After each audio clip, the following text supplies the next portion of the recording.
Hello and welcome to The Fake This Week, the only fake news show on the internet that is certified to give you immunity from coronavirus, cancer, old age, WhatsApp forwards, and now even mosquitoes. We are FSSAI certified.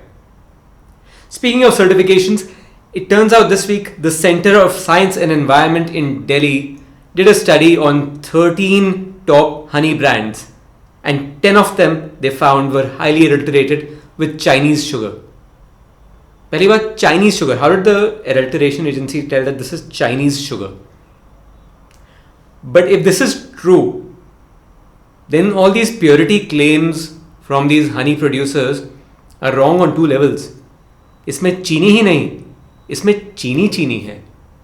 In response, the honey producers released a statement saying that the CSE should in fact buzz off and stop being a buzzkill. This is a honey trap. They should mind their own business. They use the latest technology including drones. Beehive. In other food related news, onion prices are still really high and unlikely to stabilize anytime soon. Though I don't know why we're surprised. Sridevi was warning us about this for 35 years.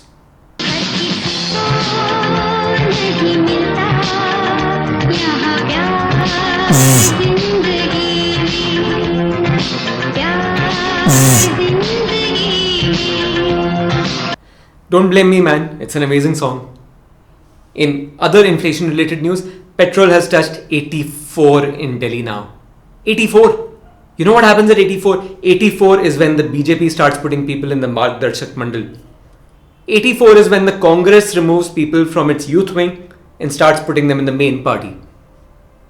In fact, both the Democrats and the Republicans in the US are now asking it to run for the next election in 2024. Me, it's 84, so I just locked all the petrol, took it out of the tank and locked it away because it's now at increased risk of catching the virus. In other coronavirus related news, gyms are struggling to stay afloat. They have been allowed to open again at limited capacity, but that's obviously not enough. We spoke to a gym owner and he said that the crucial window, to put it in technical terms, is the New Year resolution window, which happens for 10 days from January 1 to January 10th. They need to be allowed to open at full capacity then. And after that, even if they close, he says, किसी को पता भी नहीं चलेगा. Meanwhile, a salon chain in Delhi has found a great way to boost profitability.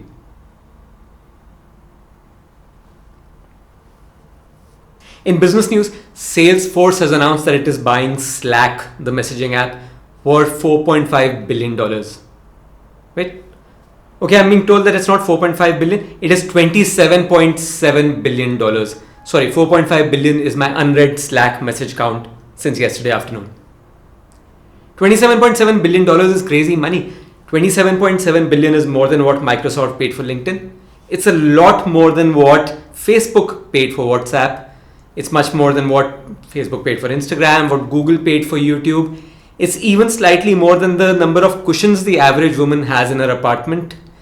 Thankfully, it's at least less than the number of times the phrase growth hacking and the term unicorns was used on a daily basis at the last startup I worked with.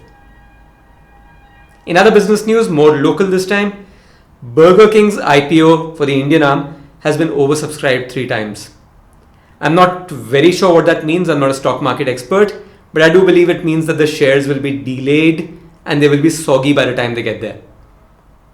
And your Swiggy guy will be standing 600 meters away and saying, "Sir, मैं आपकी location पे हूँ, आप कहाँ हो?" In yet more business and music news, Bob Dylan has sold his entire back catalogue, all his songs, including his greatest hits, The Times They Are Changing, Like a Rolling Stone, and more, to Universal Music for a sum of more than $300 million. Now that sounds like a lot, but to be honest, after buying the new Apple headphones and even using the HDFC cashback, he barely had enough money left over for a PS5. We reached out to Bob Dylan for a statement, and this is what he had to say.